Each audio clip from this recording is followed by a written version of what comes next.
So at verse 13 of chapter 4, James says, "Come now, you who say." And then at verse 1, chapter 5, he says, "Come now, you rich."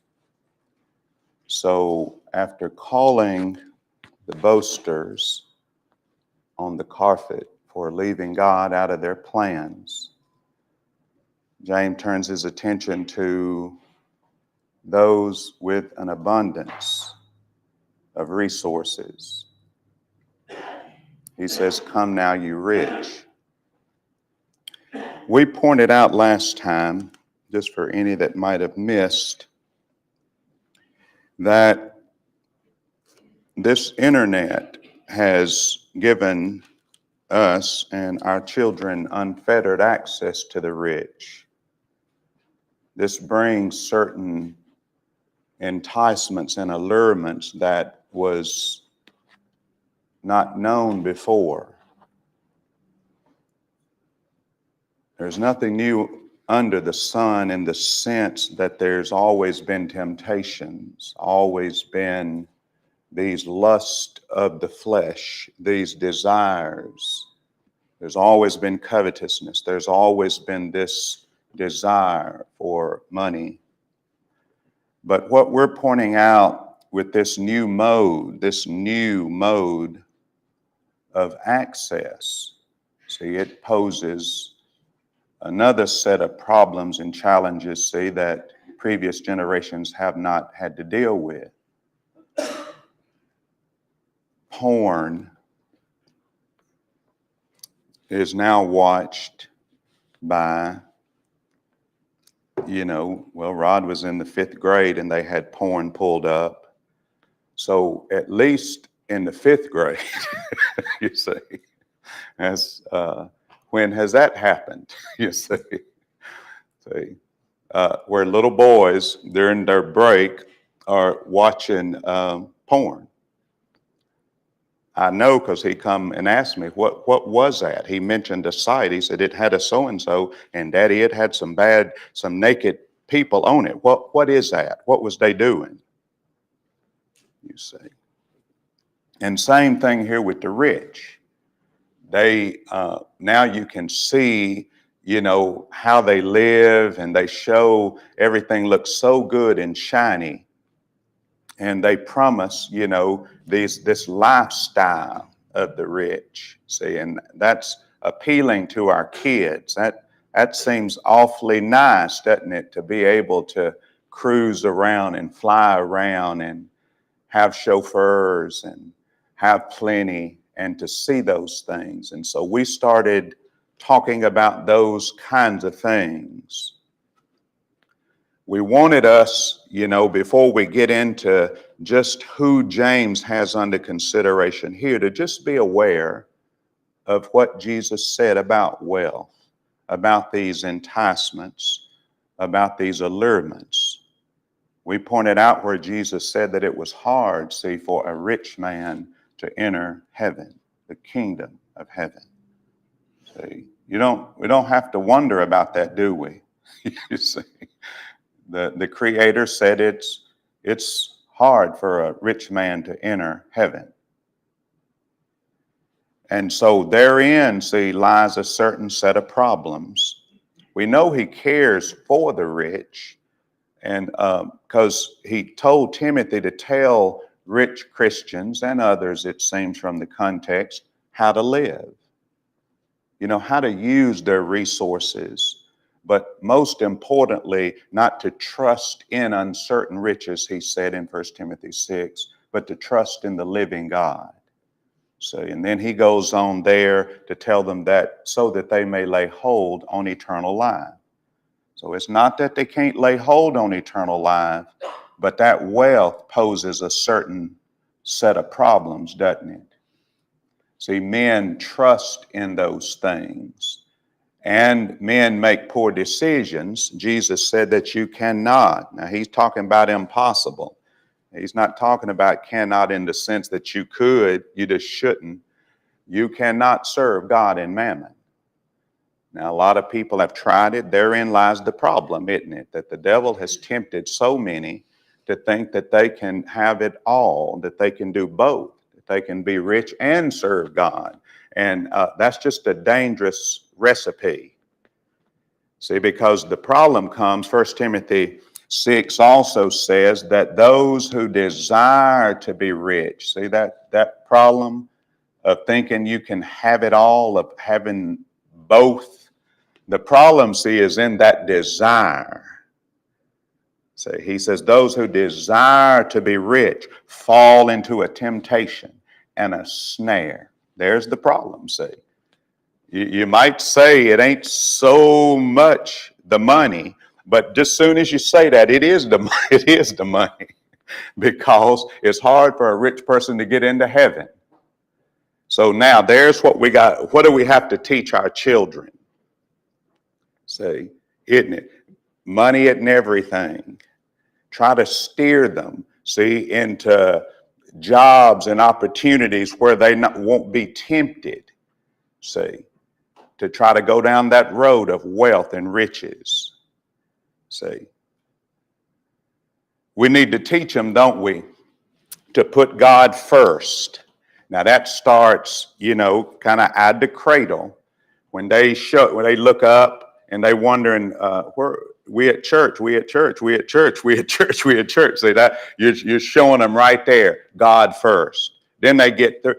I don't feel good this morning. Rod used to say, Dad, I'm not feeling good. I said, well, you went to school yesterday, you want to try? You think you can try, or you just don't feel well enough to go? You think you just can't make it? Because, you got practice here this afternoon after church. You're going to be able to make it? So you have right there, don't it? All the way up. See, you got to show them God first, God first. See, that kills a lot of that desire, because when you put God first, so you're walking right where Matthew 6 wants you, isn't it? To just trust in God, always attend services. Don't let them desires get out of control. Well, the people in our context, they fail miserably at that. Let's look at it together. When James says, "Come now, you rich," look, if you would, with me at their issue. Their problem is with the God of heaven. He has judged them already. And you might notice, and this is one of the great lessons in James chapter 5, is God's great insight into what's going on here on the earth. See, we need to never forget that. That book of James is filled with that. It's filled with the fact that God is ever present.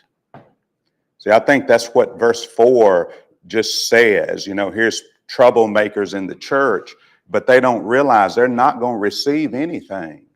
You ask, God says, but you're not going to get. See, you see, that He's watching everything, and that it's Him that we must draw near to. It's Him that we must turn to. And if you notice the judgment upon these here, He says, "Come now, you rich, weep, howl for your miseries that are coming upon you." I looked carefully. I couldn't tell per se. Some of you might have a comment or two on it. If this judgment, their lives is already filled with misery, they may not know it. Or I'm about to bring it up on you. for your poor behavior. Both are true. The question is, what's under consideration here? And I say that to say, as we go down through here, see, you'll notice that God is watching their behavior very carefully. And he's already passed judgment upon them. See? And so that's why, this notion of chasing wealth, boy, it is a bad decision. See? The God of heaven has already warned the difficulty in wealth and making it into heaven. See? But here again, see, people in the world, they're not that concerned with it, are they? But see, he's already judged them. And if you notice here, he says, now look at how, now I'm sure Bill Gates and different ones, and again, I don't want to conjure up this image of, the billionaires. But I want us to see these godless men and this lifestyle that is portrayed. But I want you to look at how God sees them. See, that's what's important, is how he looks down and how he sees such a decrepit soul, see, such an empty and hollow person. And notice he says, your riches are corrupted. Your garments are moth-eaten. You see? Now he may be walking around, she may be walking around in Gucci. But you see how he sees their clothes, and your bank account may be stacked to the ceiling, but can you see how he sees that money? And that's what's important, see, is that we understand how the Lord sees things. That's the great lesson for you and I, because we know that this issue with money isn't, particular to the rich. When Jesus says that no man can serve two masters, he was just, that's the Sermon on the Mount, and he's just talking to his disciples there, just common folk. See, and when he says that you need to not lay up treasures on the earth, 19 and 20 of Matthew 6, he's talking to his disciples. See, just the average Joe out here.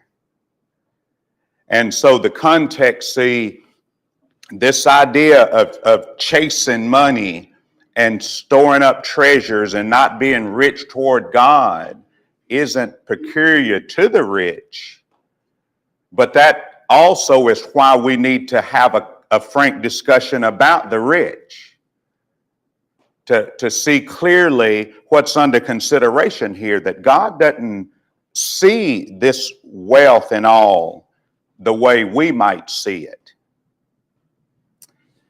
Now, as we go down through here, here's what we'll notice, that this isn't just any rich. He's really talking about a certain type of rich person. In the first chapter, here's how I think we can know that for a certainty.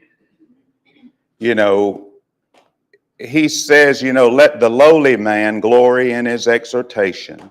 God will lift up the humble and the poor man, poor in spirit, poor man. God's chosen him rich in faith. So he's He doesn't have much, but then he's exalted into riches. See? That's what he asked those brethren. What didn't it? Has God not chosen the poor to be rich in faith? See? That poor to be rich, he exalted. But then he says, but let the rich glory in what? See, in his humiliation. See who's under consideration here. Is this the rich man that's worked hard his whole life and has been fortunate, has thanked the Lord, has served God faithful, and it just so happens that he's accumulated a good bit of wealth? See, he's not cursing that man, is he? See, but this guy here, see, he says, let him glory in his humiliation. Some translations say that he's brought low is the idea. See, let the low man glory in his exaltation. That's the man rich in faith, but let the rich glory. See, all he's got to count on is that he's going to be brought low. And here you can see just how low, see, this class of man can sink. God views his wealth in a different light, doesn't he? And then, see, when he says over here that has God not chosen the poor to be rich in faith, then he says, he turns around and asks those people, though, he says, do not the rich oppress you? You say, again, is he talking about the Christian, this faithful man that happens to have money? He's put God first. He shares, he distributes, he's ready to give. 1 Timothy 6, all these good things that a man, if he's careful, as difficult as it is to have wealth and enter heaven, Christ wrote to him and told him how he can get in, though. See, that you may have eternal life. You can accomplish it. Of course, Jesus said that in the very context where he said it was hard, didn't he? He said, now with men, all things are impossible. See, but with God, see, all things are possible. Any comments, questions, or anything along those lines? So what we're trying to do is nail down what type rich person we're talking about here. We got two already. Let the rich glory in their humiliation. Don't the rich oppress you? Have they not blasphemed? See that holy name by which you were called? See he's got a certain type person with wealth and resources under consideration. Yes, sir. I'm sure it'll add.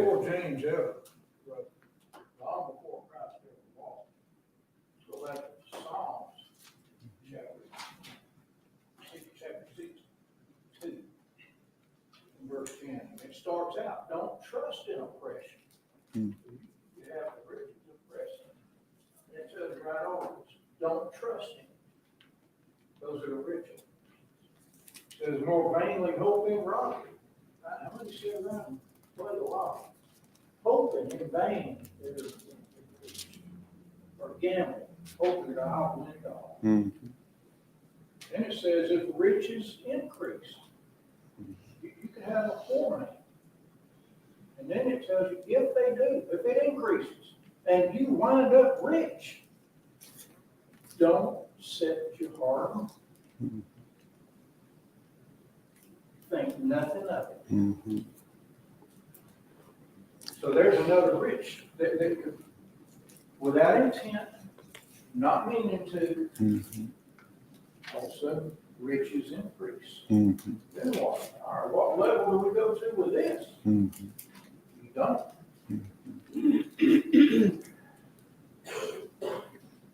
When a person, we all have to make that decision, don't we? You know, to put God first, to put spiritual things first, see, to not seek after wealth and riches. Labor not to be rich.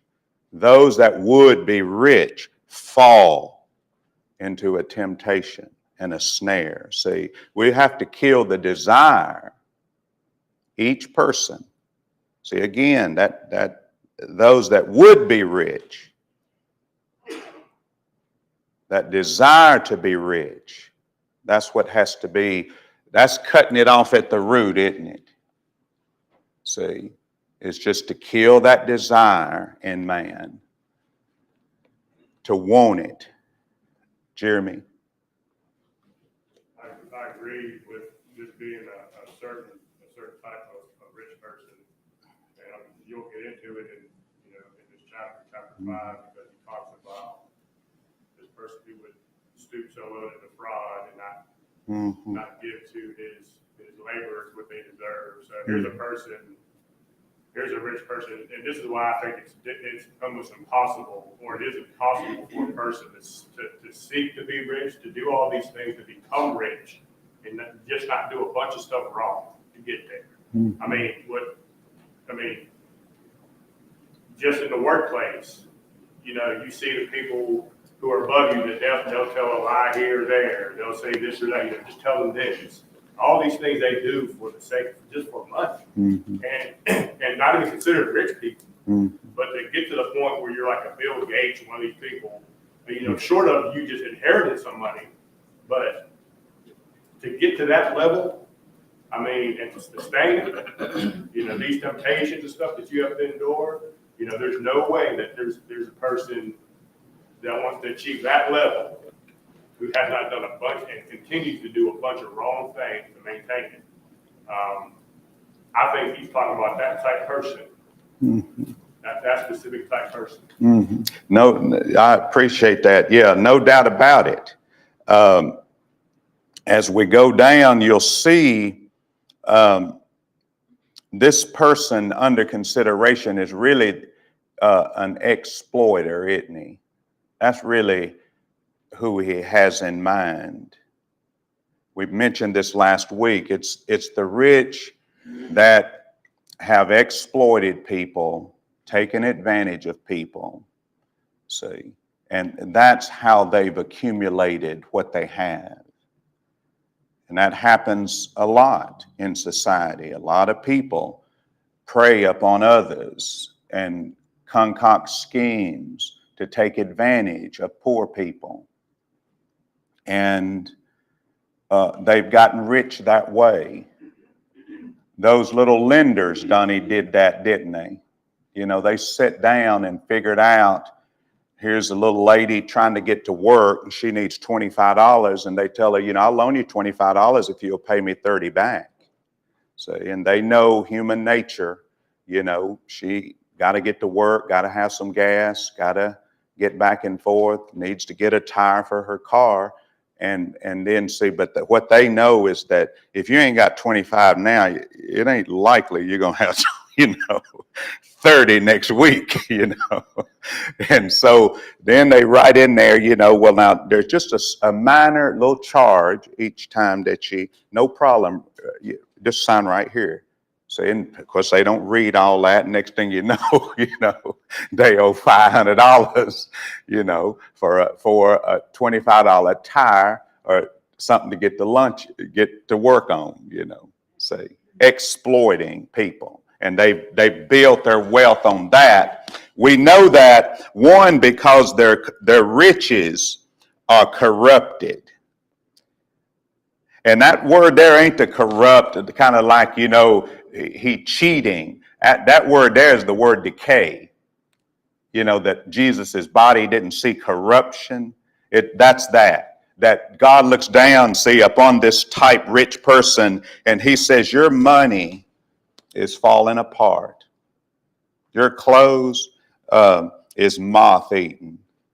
It's kind of a despicable sight, see, to the Lord here. And then he says, your gold and silver, it's corroded. See, now these bank accounts, they walk around and they think all that looks good, but I'm trying to call our attention, see, to upon what's most important is how does God see us? And here, see, we got a good, vivid picture of he don't take too kindly of people who profit off the backs of others. And then he says, your gold and silver are corroded, and their corrosion will be a witness against you and will eat your flesh like fire. You've heaped up treasure in the last days. And then he points out, verse 4, indeed, the wages. Now here's how that some of this money they got, look at how they got it. He says, the wages of the laborers who mowed your fields, he says, which you kept back by fraud. They cry out. And then he says, the cries of the reapers have reached the ears of the Lord of Sabaoth. So notice what has cried out to God. He's paid attention to how the rich is taking advantage of people, and then he inspires James, you write this to them. Come now, you rich, see? And then you get a vivid picture of how he looks down and he sees them. And it's a dirty picture, isn't it? Of how, you see, now they may have money stacked to the ceiling, but you see how he views it? See, and we need to be that cognizant, see, of our behavior, because the book of James shows he's looking and seeing us see our behavior too. See, he's warned, where do wars and all of this come from among you? He'll warn later, and don't murmur against one another. The judge is at the door, he will say. See, he's watching us too. See, he's watching Christians too, up close and personal. See, he's hearing. He's judging. See, and notice the two things that cry out. What does he hear? He says, I'm hearing the wages that you stole. You see. What else?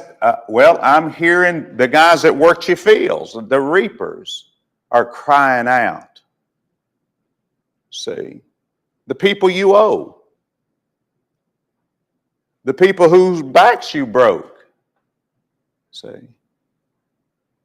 And so we all should, walk carefully, as we look at James 5. See, I see the rich, but when I put these notes together, I'm looking at Rodney because here's what I know.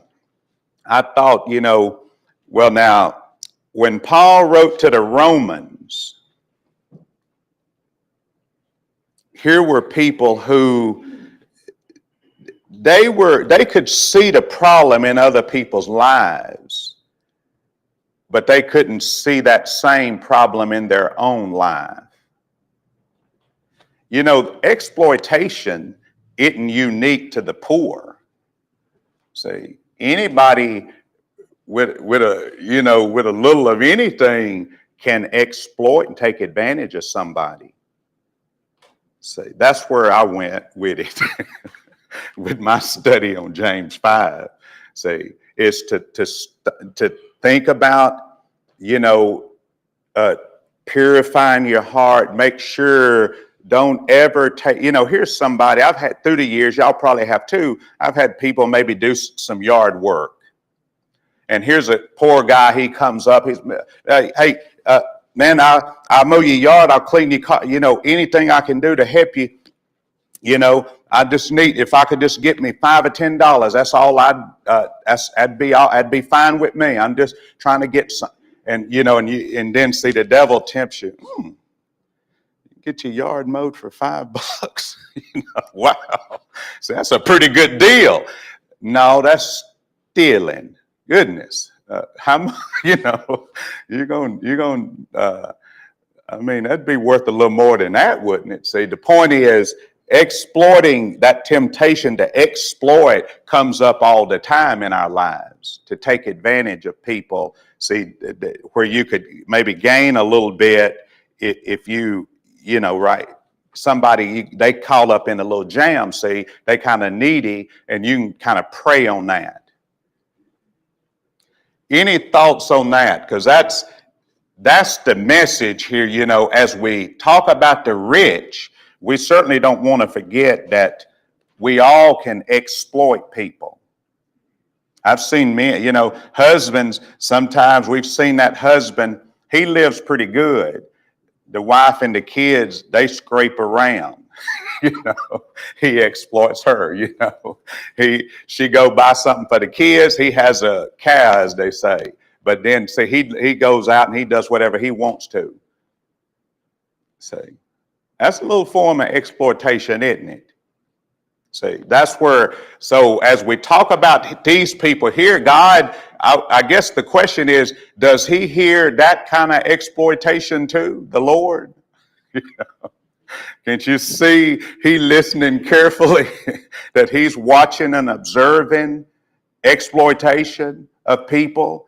And any cries, see, when the wife cries foul, well, honey, I was just trying to buy the kids. I just thought this was on sale and I thought I'd get it. And he said, well, we could have used what I was counting on, And then see, he gives her down the road because she spends something, and he can make them decisions, but you need to watch, you're spending real close here. Exploitation. See. So it happens across the board. And that's where as we talk about these people, we need to see ourselves as well. We need to look carefully at our heart, test, make sure that we walking clean. See, because it's easy to look at them and go, "Ooh, the exploiters," see, and not be privy to the fact that exploitation is wrong in a rich person, and it's wrong in a poor person, and it's wrong in like most of us, well-to-do people. That's the truth about it. Any thoughts, comments? Yes. That God's intention for us, when we realize that we're up here with the amount of money that he has given us, we would realize money is not for us to exploit people, but to try to get us all on the same level playing field. And I'm not talking about some political ideology, but rather just what the Bible says. 2 Corinthians 8, and this is in the context of Paul urging the Corinthians to finish getting up this collection for those needy saints in Macedonia. I really like the way the English Standard Version translates verses 13 and 14. And again, I know this is a church action, but this is individual Christians needing to get their money up, their collection, so the church can then provide. The English Standard Version translates 2 Corinthians 8, 13 and 14. For I do not mean that others should be eased and you burdened, but that as a matter of fairness, your abundance at the present time should supply their need, so that their abundance may supply your need, that there may be fairness. So we need to have this realization that, we got plenty right now. We're rich, figuratively speaking, or relatively speaking, but we could be brought low, and that if we're doing right by the Lord, we can trust that, okay, we've helped our people who are in need. We can have confidence that when people are high, our brothers and sisters are high, they'll help us in our need, because it is a matter of fairness. The blood of Christ puts us all on this level playing field. Well, we can see money. Our purpose in God giving us money is doing the same thing to try to put us all on the same level playing field. I think we could avoid becoming like these rich people that James was warning about. Yeah, I appreciate you bringing that up. That may have been the last verse I looked at this morning. Is that how he expected the Corinthians to help? See, because they were doing fine at this time in life. See, and that's a proper way to view, isn't it? That you be ready. That's what Christ told the Timothy to tell the rich is to be ready to share. See, we need some help. We've got some poor saints over here. Then see, people that have ought to be ready to share what they have. Standing ready. See. Any other comments or anything along those lines? Exploitation is wrong across the board. But if you noticed that he says, you've lived on the earth in pleasure and luxury, you've fattened your hearts as in the day of slaughter. See, he's pointing out now, yeah, I know what this looks like to you. See, here's what you've done. You've lived a life of luxury. See, but now, where did that get the rich man in as he dealt with Lazarus? You remember what Abraham said to him? Now, you remember how you lived? See, on that side, things was running pretty good for you. See, but when you leave God out of your life, see, and to lift up your eyes in torment, see, there's where we need to be privy to this chasing of wealth. We don't want to do anything to where we end up lifting up our eyes on the wrong side of Hades. See, that this life of wealth, see, and he is almost like, Abraham's going, you did good over there, did you? But can you see now how things have turned out? See, now look at Lazarus and look at how things have turned out for him. See, boy, let's not go over there. that torment, whatever's happening on that side of Hades, we don't want it. Because I'd hate to be down there, with Abraham or Paul or somebody saying, well, Rodney, you see how you did up there on that, and to have that kind of conversation with some good people, see.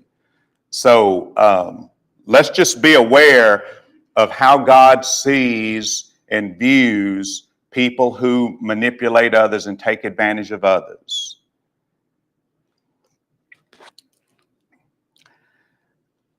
In Matthew 10, Jesus says, are not two sparrows sold for a copper coin, and not one of them falls to the ground apart from your Father's will. But the very hairs of your head are all numbered. That's what I see in this series of passages here, is the cries of those, see, and I think contextually here, probably talking about Christians. I'm listening, and I've heard them. See, James would tell the rich. And I say that because verse 6, says, you have condemned, you've murdered the just. He, the just, does not resist you. Therefore, be patient, brethren. See, I think that this exploitation certainly seems to include his people. Probably include others, but this does not the rich oppress you? See, he says to the 12 tribes that are scattered abroad. Do not the rich oppress you? See what's under consideration here, seems to me to be talking about his people's inclusive in these being exploited.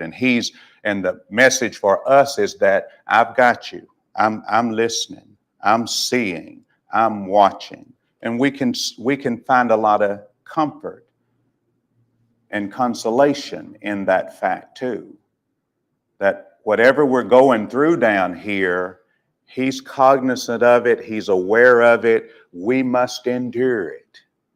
See, that's where he's headed when he says, therefore be patient, brethren, verse 7, see, until the coming of the Lord.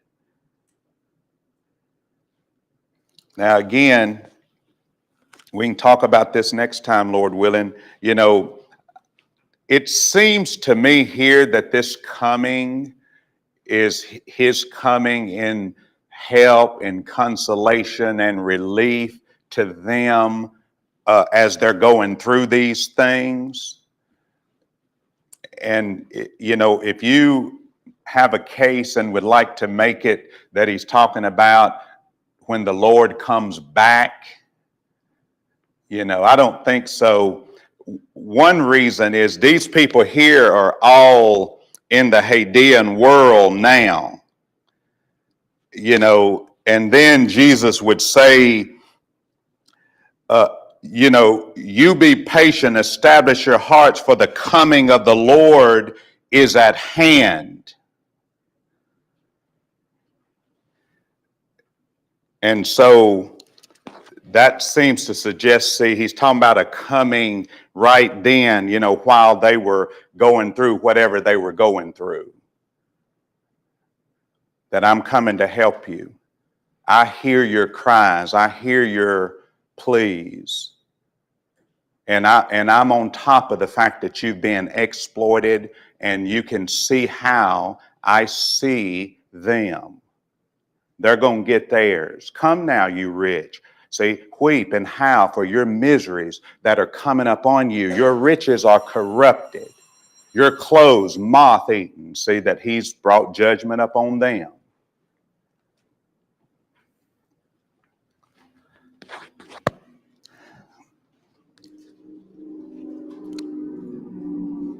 There's a good chance we get down. I want y'all to be thinking about this question. Just 1 second here. When this idea of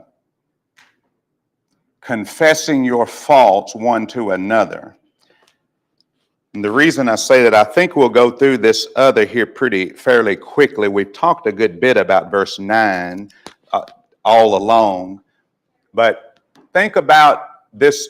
What does it mean to confess your faults one to another? We had that discussion here. I don't know if y'all remember. We went around the building. Let every man make a comment that wanted to. What's under consideration there?